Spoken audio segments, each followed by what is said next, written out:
Akhirnya kan kita sepakat deh, kita mundur untuk mahasiswa pemuda pelajar mundur karena polisi waktu itu saya ingat betul nanya ke saya, kalian mau dipulang sendiri apa dipulangkan secara paksa? Itu masih kondisinya masih setengah 4 sore kurang, dan kita belum sampai ke titik aksi. Di truk itu, di mobil itu benar-benar berdesakan karena sangat berdesakan. Jadi saya langsung sampaikan waktu itu ke polisi yang ada di depan mobil juga, Pak jalan, saya bilang. Ini yang di dalam pakai masker terus berdesak-desakan sulit nafas, saya sampaikan itu. Jalan Pak, saya sampaikan.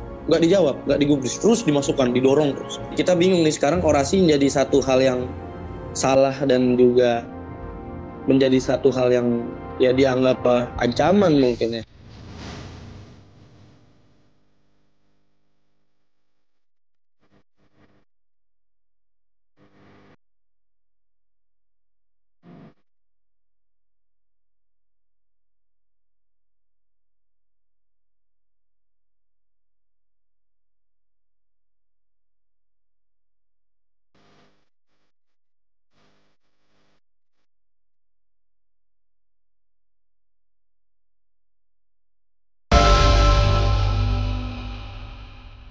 Halo orang-orang baik sekalian, kita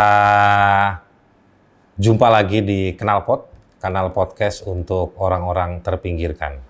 Knalpot T-nya itu terpinggirkan. Nah, hari ini sekarang saya bersama Leon Alvinda, seorang mahasiswa yang sekarang jadi TSK, tersangka ya?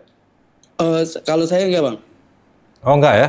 Enggak. Teman-teman lo jadi tersangka ya? Iya, ada berapa orang tuh? Ada 9, 4 mahasiswa, 4 buruh, 1 pelajar. Mereka semua jadi tersangka karena aksi di tanggal 1 dan tanggal 2 Mei. Tanggal 1 adalah May Day, Hari Buruh Internasional. Tanggal 2 itu Hardiknas, Hari Pendidikan Nasional. Buruh adalah identitas yang Anda terima atau tidak terima, tapi semua orang dimanapun di muka bumi ini adalah pekerja. Mayoritas dari kita adalah pekerja, apapun pekerjaan kita. Tanggal 2, Hari Pendidikan Nasional. Itu didaulat sebagai Hari Pendidikan Nasional karena ada satu tokoh, Ki Hajar Dewantara, yang menjadi pionir ya untuk mendirikan taman siswa yang intinya menggerakkan dunia pendidikan di masa sebelum maupun sesudah kemerdekaan. Jadi banyak orang yang merasa berkepentingan dengan atau untuk memperingati 2 hari tersebut, tanggal 1 dan tanggal 2 Mei. Salah satunya adalah Leon yang tergabung dalam gerakan massa ya, dalam bentuk demonstrasi pada tanggal 1 dan tanggal 2. Kamu ikut ya di aksi tanggal 1 ya? Iya Bang, di tanggal 1 saya ikut, kemudian di Hardiknas, kita waktu itu aksinya di tanggal 3-nya, karena tanggal 2 kan hari Minggu. Kita ikut juga, dan di tanggal 1 juga saya termasuk salah satu yang ditangkap untuk dibawa ke Polda Metro Jaya waktu itu. Oke, jadi sebetulnya kamu gabung dengan siapa saja elemennya waktu tanggal 1? Kalau tanggal 1 itu cukup banyak, tapi memang kita tergabung dalam Gebrak, Gerakan Buruh Bersama Rakyat, yang isinya memang ada elemen buruh, elemen pelajar, elemen mahasiswa, pemuda, LSM, dan lain sebagainya. Ada misalnya BMSI, KRPI, kemudian KASBI, dan lain sebagainya. Dan agendanya memang hanya aksi aja agendanya ya? Ya, itu kita memanfaatkan momentum May Day untuk kemudian menyampaikan aspirasi yang terkait dengan ketenaga kerjaan, juga terkait dengan bagaimana pendidikan di tengah pandemi, seperti itu, Pak. Jadi memang tujuannya kemana waktu itu? Waktu itu kita tujuannya ke Patung Kuda. Yang di Medan Merdeka itu ya? Iya, di dekat Monas itu. Di dekat Monas. Berapa banyak waktu itu yang kamu lihat, yang kamu rasakan? Cukup banyak, kalau untuk dari mahasiswanya saja 200 lebih itu Bang. Itu mahasiswa pelajar pemuda, belum termasuk buruh. Kalau sama buruh mungkin bisa mencapai 1000-an lebih. Waktu itu damai kan aksinya? Wah, sangat damai Bang, karena memang dari awal kita juga tujuannya aksi damai dan kemudian juga menaati protokol kesehatan dan lain sebagainya. Itu protokol kesehatan itu ada di dalam perencanaan aksi ya? Betul, semua massa yang tergabung harus menggunakan masker. Kemudian juga waktu itu dari orator juga menyampaikan gitu, menginstruksikan peserta aksi untuk menjaga jarak dengan merentangkan tangan sebelum akhirnya polisi justru datang untuk menyekat massa aksi dan kemudian mendesak massa aksi untuk tidak bisa merentangkan jarak seperti itu. Oh, jadi kalian dipres ya, dikepung sampai akhirnya jarak menjadi tidak sesuai standar. Betul, jadi itu kita posisinya memang lagi long march. Jadi saat tanggal 1 itu antara gebrak massa buruh di bagian depan, kemudian di tengah ada mahasiswa, pemuda, pelajar, belakang buruh yang menggunakan motor. Itu kita masih long march, kemudian tiba-tiba polisi dari belakang hadir memotong. Jadi langsung seperti menyekat massa mahasiswa, pemuda, pelajar. Bahkan buruh yang di belakang yang menggunakan motor itu disuruh balik. Semuanya disuruh balik, suruh pindah ke depan dengan cara memutar. Itu bahkan ada yang motornya ditendang karena nggak mau balik, disuruh balik semua. Jadi benar-benar mahasiswa disekat, pemuda, pelajar tuh disekat di situ. Oh, jadi kalian diisolasi ya, yang pemuda, pelajar, mahasiswa ini dikepung sendiri ya? Betul, dikepung sendiri. Dipisahkan dari para buruh? Betul, dipisahkan. Kalian ini kan sebetulnya calon buruh juga nanti kan, lulus kuliah, lulus sekolah kan bakal jadi pekerja juga kan? Ya betul, apapun istilahnya karyawan apalah itu pekerja juga pada akhirnya. Semua pekerja. Jadi apa alasan yang kalian dapat ketika diisolasi sendiri gitu? Ya, kebetulan waktu itu saya juga jadi salah satu tim yang kemudian menegosiasi bersama Polda waktu itu ya, karena memang dari Direskrimum Polda. Saya tanyakan kenapa kemudian teman-teman mahasiswa buruh pelajar, mahasiswa pelajar pemuda ini nggak boleh lanjut. Dari polisi ada perwakilan bertanya, kalian ini buruh atau bukan? Ini sekarang May Day, hari buruh, kalian bukan buruh. Saya waktu itu langsung membalikan pertanyaan, sejak kapan ada peraturan mana yang saya bilang yang melarang mahasiswa pelajar untuk ikut aksi di hari buruh? Nggak dijawab sama polisi itu, nggak dijawab. Kemudian dialihkan, ada yang mengalihkan pembicaraan. Jadi surat pemberitahuannya mana? Kalian belum memberi surat pemberitahuan. Saya berkoordinasi dan kita langsung memberikan bukti tanda terima surat pemberitahuan aksi yang sudah disampaikan oleh perwakilan ke Polda Metro Jaya. Saya kasih unjuk, Pak, ini bukti tanda terima. Tapi polisinya bilang, oh enggak, saya butuh suratnya, surat yang pemberitahuannya. Saya nggak masuk akal dong. Terus buat apa kita ada tanda terima? Buat apa kita menyerahkan ke Polda? Saya sampaikan, loh, Bapak minta sama yang di Polda kalau gitu. Karena ini udah ada tanda terimanya, ya berarti sudah diterima sama Polda. Oke. Wah, dialihkan lagi menjadi protokol kesehatan tadi. Lalu saya protes, saya sampaikan, Bapak tolong mundur. Ini kita dari tadi mau merentangkan tangan sesuai instruksi yang ada di mobil komando. Jadi teman-teman itu udah mau lancang depan bahasanya, lancang depan sama gini sesuai yang di komando. Tapi karena disekat akhirnya nggak bisa. Itu polisinya bahkan maju terus. Contohnya tadinya yang di samping ini di trotoar polisi. Itu setiap beberapa menit maju sampai kemudian masuk ke jalan, akhirnya mendesak terus mahasiswa, pemuda, pelajar untuk ya sulit bergerak gitu. Itu berapa lama itu proses polisi dari mulai pelan-pelan itu mengkondisikan supaya kalian semua akhirnya tidak bisa merentangkan tangan, akhirnya jadi dituduh melakukan pelanggaran prokes? Itu sebenarnya memang cukup singkat ketika kemudian tiba-tiba polisi menyekat, tapi proses negosiasi dan lain sebagainya hampir berjalan sekitar 1 jam. Karena kemudian teman-teman juga akhirnya ada yang sholat terlebih dahulu di tengah keterbatasan ruang yang ada, keterbatasan tempat, dan memang dari polisi juga cukup sulit ya dari kepolisian. Kita bahkan ingin berdiskusi dengan massa buruh yang di depan saja nggak diperbolehkan. Jadi kalian benar-benar nggak, jadi secara fisik kalian juga nggak bisa bergerak ya? Nggak bisa. Bahkan perwakilan 1-2 orang itu kita udah bilang, Bapak kawal lah kita, kalau memang Bapak nggak percaya kita ke depan kita. Jadi apa yang kalian dapat informasi dari polisi pada hari itu? Kenapa kalian di penjara di jalanan? Istilahnya begitu ya? Iya, itu yang kemudian kita bingung karena kita tanya tadi hari buruh ini hari buruh, kalian bukan buruh. Kita tanya mana ada peraturan yang melarang pemuda pelajar nggak boleh ikut aksi hari buruh kan. Bahkan salah satu tuntutan yang di hari May Day itu memang berkaitan sama biaya pendidikan di tengah pandemi. Jadi cukup relevan juga dengan teman-teman mahasiswa pemuda pelajar. Iya. Ya kan si pelajar itu kan bapaknya kan juga pekerja juga. Betul. Tapi nggak dijawab waktu itu. Terus surat pemberitahuan. Tadi saya udah sampaikan bukti tanda terima surat pemberitahuan.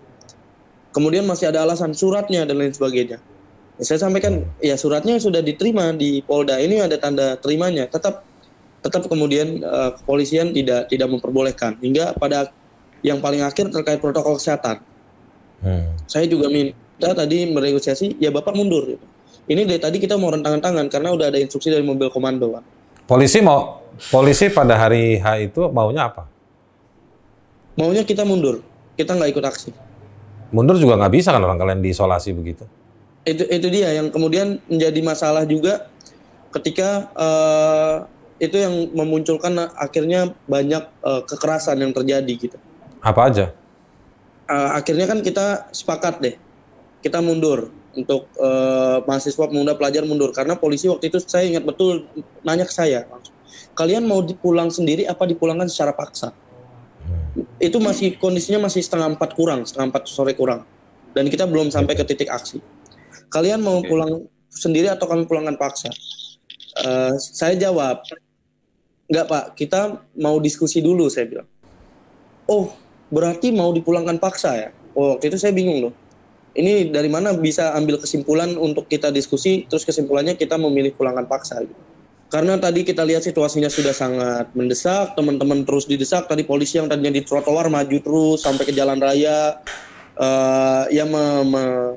Kita lihat banyak pelajar juga, banyak massa di sana, ratusan. Kira-kira kita sepakat untuk mundur, dari mahasiswa pelajar pemuda mundur. Kita mundur ke titik kumpul di gedung ILO untuk kemudian nanti berpisah. Kita sepakat, saya sampaikan langsung sendiri ke polisinya. Pak, kita sepakat mundur. Kita sepakat mundur, tapi Bapak jangan sentuh sama sekali. Jangan sentuh kami, saya bilang. Jangan sentuh kami. Polisi sepakat, oke. Setelah sholat ya Pak, karena masih ada kawan-kawan yang sholat. Ya silakan setelah sholat teman-teman mundur. Dengan tertib. Ya kami tertib. Kita tunggu, begitu selesai yang sholat, kita udah mau mundur itu. Udah melihat ke belakang. Kondisinya belakang tuh udah banyak motor ya, polisi yang bermotor sama ada mobil yang digunakan untuk mengangkut massa. Ketika kita mau mundur, tiba-tiba ada salah satu polisi lagi yang berbeda, itu menunjuk saya, nggak bisa, kalian harus naik truk, nggak boleh jalan. Nah, saya bingung, saya sampaikan, loh Pak, tadi saya sepakat sama Bapak ini, saya yang satunya, jadi ada salah satu polisi lain, untuk kita pulang sendiri dengan tertib, kita jalan. Enggak, kalian sudah telat. Kalau mau pulang sendiri dari tadi, ini udah telat, silakan naik truk. Ini polisi ini baru nongol nih. Iya, ini yang nggak ikut negosiasi sebelumnya. Iya. Teman-teman nggak ada yang sepakat kalau naik mobil, karena dari awal kita sepakatnya jalan. Sampai kemudian kita tetap ingin memaksa jalan, kemudian polisi menarik saya. Saya ditarik, langsung dimasukkan ke dalam mobil. Teman-teman yang lain juga begitu. Jadi border itu kemudian dibubarkan secara paksa, ada yang kemudian dipukul, ada yang diseret. Ya banyak video yang kemudian juga udah tersebar di sosial media ya. Ada yang sampai berdarah, sampai pelipisnya robek, di sini juga ada. Kemudian di truk itu, di mobil itu benar-benar berdesakan karena sangat berdesakan. Jadi saya langsung sampaikan waktu itu ke polisi yang ada di depan mobil juga, Pak jalan, saya bilang. Ini yang di dalam pakai masker terus berdesak-desakan, sulit nafas, saya sampaikan itu. Jalan Pak, saya sampaikan. Nggak dijawab, nggak digubris, terus dimasukkan, didorong terus. Sampai ada yang di luar kan pegangan, karena memang sangat berdesakan, tempatnya terbatas. Jadi waktu itu polisi lah ya yang justru memaksa untuk adanya pelanggaran prokes ya.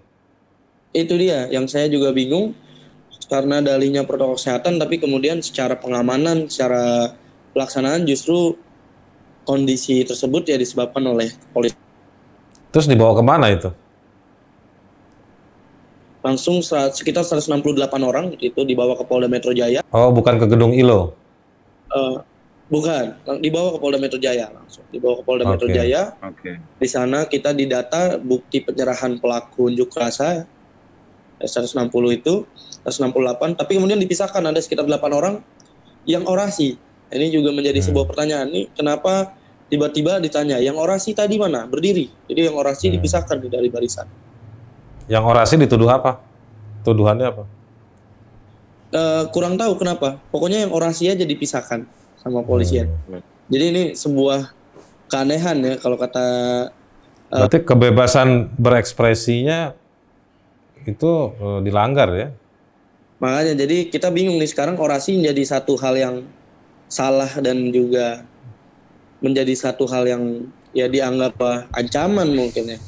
Karena kemudian Ya nggak apa-apa, ini kan namanya juga rejim lagi panik ya kan? ya teman-teman yang lain dibebaskan ya, termasuk saya juga dibebaskan sekitar maghrib, habis maghrib 6:30, jam 6, 6:30. Tapi yang orasi itu tetap ditahan. Sampai hari ini? Sampai kemudian jam 10 malam dibebaskan. Yang orasi. Statusnya tersangka? Nah yang tanggal 1 belum, tidak ada yang tersangka. Oke. Yang tersangka ini kemudian ketika aksi Hardiknas.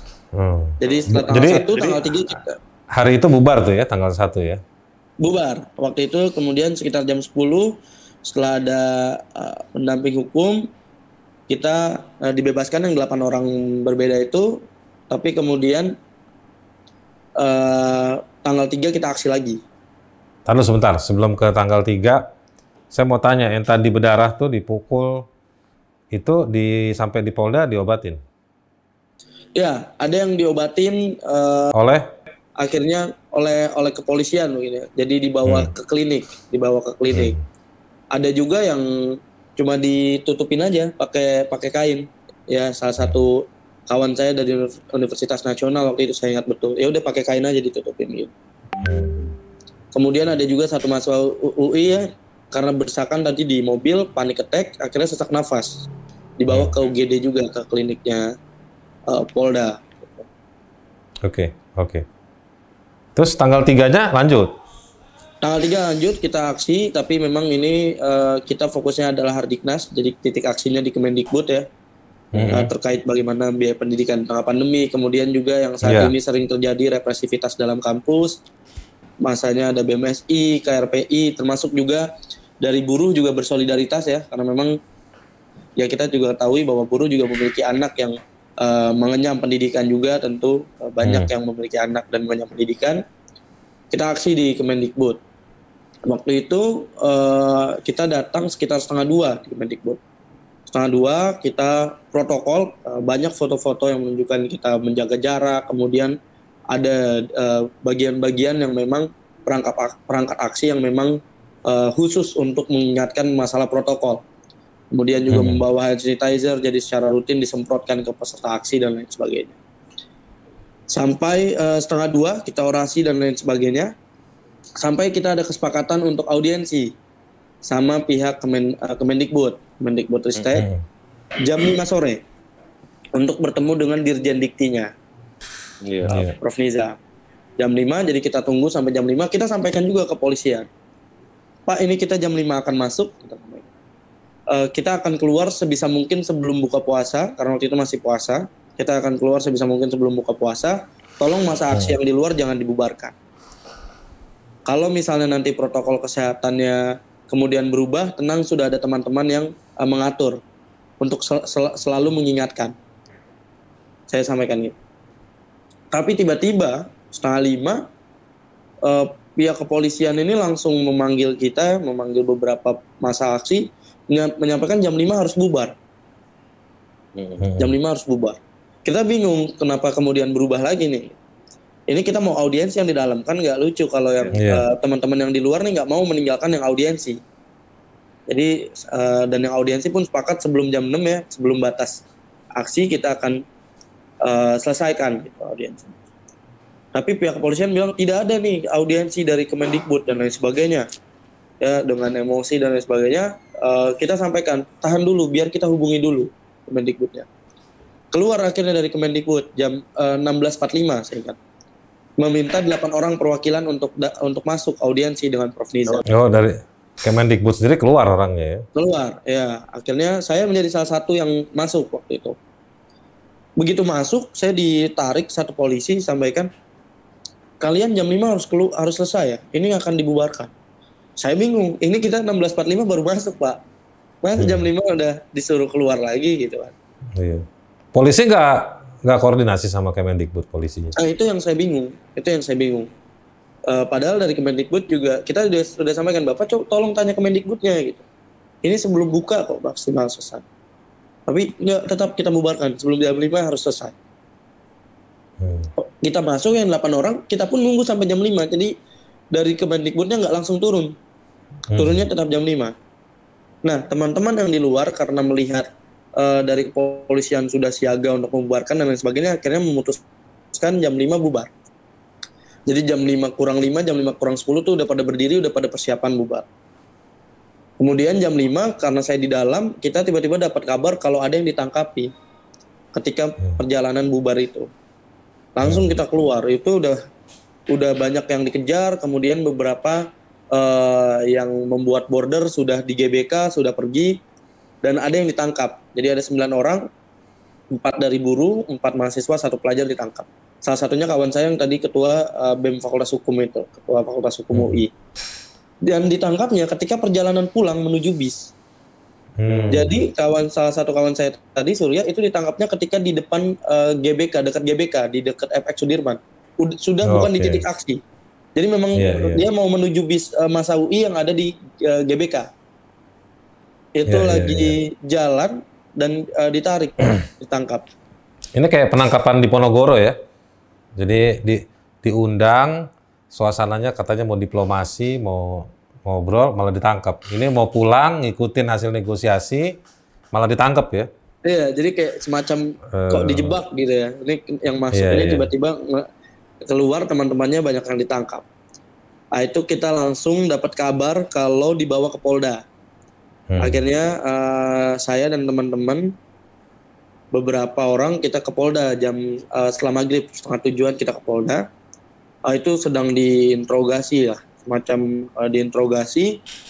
Bahkan kawan saya yang 1 orang itu diinterogasinya sama 4 polisi langsung. Jadi dikelilingi 4 polisi langsung. Oh, polisinya takut ya kalau 1 lawan 1 ya mahasiswa ya? Mahasiswa ya? Itu saya juga kurang tahu tuh kenapa kemudian harus 4 gitu ya. Karena bingung kali kalau 1 orang doang untuk nanya apa. Kita tunggu di sana sampai dari tim advokasi untuk demokrasi dari TAUD, Bantuan Hukum hadir. Itu bahkan masih dilarang untuk mendampingi. Jadi ketika hadir mau mendampingi teman-teman yang ditanyakan itu nggak diperbolehkan masuk, nggak diperbolehkan langsung mendampingi. Ditahan dulu itu sampai sekitar setengah 11 malam. Setengah 11 malam itu ditahan dulu. Ya, yang interogasi masih jalan tadi, yang diinterogasi langsung sama 4 orang lah, tanpa kemudian juga jaga jaraknya ya biasa, nggak ada jaga jarak sesuai standar protokol. Sampai setengah 11 baru diperbolehkan masuk dari pendamping hukum, baru boleh untuk mendampingi gitu. Itu terus sampai sekitar jam 12 setengah 1 dibawa ke dalam unit kantornya di Reskrimum ya. Dibawa ke dalam, ternyata di BAP tersangka. Sebagai tersangka. Jadi saya. Tuduhannya apa? Tuduhannya melanggar pasal 14 Undang-Undang Nomor 4 1984 tentang wabah penyakit menular, serta perbuatan melawan aparat 216-218 KUHP. Yang jadi kalau menurut kamu dan teman-teman yang dianggap melanggar undang-undang wabah itu sama melawan aparat di bagian peristiwa yang mana? Kita juga nggak tahu tuh. Jadi kenapa tiba-tiba? Jadi sampai sekarang pun saya Jadi yang tahu cuman polisi sama Tuhan aja ya? Polisi sama Tuhan aja itu. Kita pun bingung. Teman saya yang jadi tersangka juga bingung. Orang mau pulang, ini melawan aparat di mananya, lagi jalan mau pulang, ya kan? Masih pakai masker juga, aksinya juga protokol. Kalau memang alasannya misalnya protokol, ya polisi sendiri kok melihat kita sampai jam 5 masih menjaga protokol dan nggak dibubarkan kan, makanya karena kita jaga jarak dan ditangkapnya kok waktu mau pulang gitu. Itu juga yang menjadi pertanyaan sebenarnya sampai sekarang. Dan yang dijadikan bukti itu ya dompet, handphone, jaket kuning alma mater kampus dompet, handphone dan alma mater kampus. Dompetnya dalam bentuk celurit apa gimana kok sampai ditahan dompet? Nggak tahu juga itu dompet bisa menyebabkan apa. Apakah kemudian dompetnya ada virus isinya jadi bisa membuat wabah penyakit menular atau apa, itu juga nggak paham itu. Jaket kuning juga itu kenapa kemudian bisa jadi bukti melawan aparat, apakah? Mungkin polisi pengen kuliah di UI, makanya jaket kuningnya disita. Bisa jadi. Mungkin ya. Kan? Jadi yang berapa orang ditahan itu dilepasnya jam berapa? Jam 7 pagi. Sekitar 7 pagi itu akhirnya baru dilepas dan dengan status tersangka. Jam 7 pagi itu terus diperiksa? Iya, itu diperiksa di BAP ya, tapi didampingi juga sama lembaga bantuan hukum sama tim advokasi untuk demokrasi. Apa urgensinya harus diperiksa sampai jam 7 pagi dari tengah malam? Bukankah itu waktunya orang istirahat? Itu yang kemudian juga menjadi pertanyaan ya, kenapa kemudian sampai jam setengah satu pagi baru mulai diperiksa dan langsung di BAP tersangka. Jadi prosesnya tiba-tiba langsung jadi BAP tersangka, itu juga kita. Kan ditangkap kira-kira jam 5, jam 6. Ya, selama 6 jam itu ngapain di kantor polisi? Main pingpong? Apa main tak jongkok? Kalau bahasa polisi baru diinterogasi yang tadi. Jadi tangkap dulu, baru diselidiki ya? Iya, baru dicari tahu dulu ya sampai setengah satu, baru kemudian di BAP tersangka. Jadi baru dibahas nih kayaknya delik apa nih yang cocok nih gitu ya kan?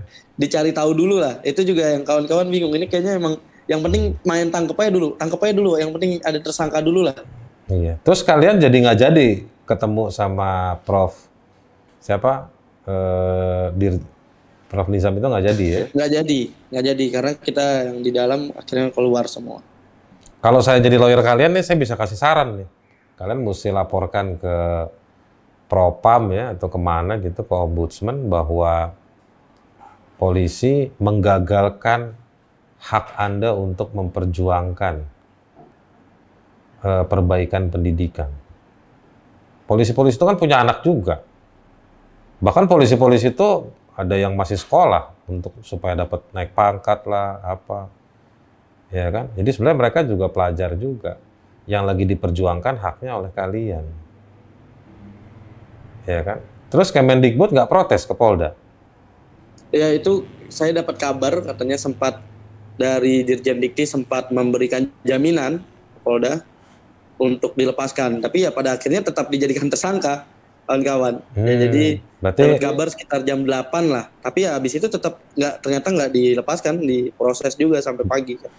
Jadi seorang Dirjen Dikti itu nggak dianggap ya sama pihak kepolisian? Iya, awalnya kita udah tenang kan, karena wah ini langsung Dirjen Dikti yang menjamin teman-teman yang ditangkap untuk dilepaskan. Ternyata nggak lanjut diproses itu sampai jam 7 pagi. Terus sekarang kasusnya gimana nih? Sekarang masih tersangka dan kawan-kawan menjalani wajib lapor. Wajib lapor setiap Senin dan Kamis? Setiap Kamis. Setiap Kamis ya? Minggu lalu ya, Kamis minggu lalu. Kemudian nih Kamis depan nih akan wajib lapor lagi. Oh gitu. Sementara proses hukumnya bagus tuh, di proses kepersidangan aja saya pengen nonton tuh. Jadi pengen lihat apa sih yang didalilkan, dibuktikan, ya kan? Pasti seru ini. Itu masih kita belum tahu juga nih kelanjutannya mau diapakan ini sama polisian. Saya sih berharap berlanjut ya, supaya muncul di pengadilan.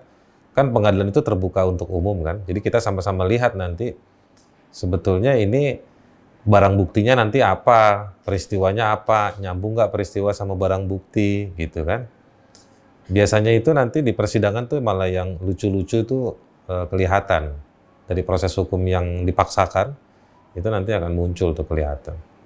Oke Leon, thank you berat nih udah cerita-cerita soal saya ngikutin nih waktu peristiwa tanggal 1, tanggal 3, dan beberapa teman masih tetap speak out ya, bicara terus tentang peristiwa-peristiwa yang dialami teman-teman. tuduhan-tuduhan yang kita sendiri ngeliatnya ketawa-tawa gitu. Saya ikutin dari beberapa hari lalu. Semoga teman-teman tidak takut, berani karena melakukan cara-cara yang benar, melakukan untuk tujuan yang benar. Itu anak muda seperti itu, nggak ada yang salah dengan kalian. Apa yang kalian perjuangkan itu juga sudah baik. Ini jelas ada dugaan pelanggaran HAM-nya nyata. Larangan kalian untuk berekspresi. Masa pandemi tidak mengurangi larangan untuk berekspresi. Apalagi kalian juga menerapkan protokol kesehatan. Hak pendampingan kalian juga dilanggar. Jadi saya pikir ada banyak hal yang justru sebetulnya dari pihak penegak hukum yang melakukan pelanggaran hak asasi manusia. Orang-orang baik sekalian, itu tadi obrolan saya dengan Leon Alvinda, salah satu anak muda, bagian dari dan juga saksi mata dari peristiwa tanggal 1 dan tanggal 3 Mei di Hari Buruh Internasional dan juga Hari Pendidikan Nasional. Kita butuh banyak orang seperti Leon dan teman-temannya yang mengingatkan bahwa pentingnya pekerjaan, pentingnya pendidikan kepada negara yang atas nama prokes mengharamkan, menghalangi, melarang berbagai kegiatan masyarakat dan mengurangi mutu pemenuhan hak dari masyarakat. Saya pikir kepanikan-kepanikan dari penegak hukum, dari pemerintah, dari penguasa hari-hari ini justru makin menunjukkan bahwa mereka justru makin menjauhkan haknya warga dengan situasi yang diharapkan. Kita akan pantau terus masalah ini karena masa depan Indonesia ada di anak muda dan para pekerja.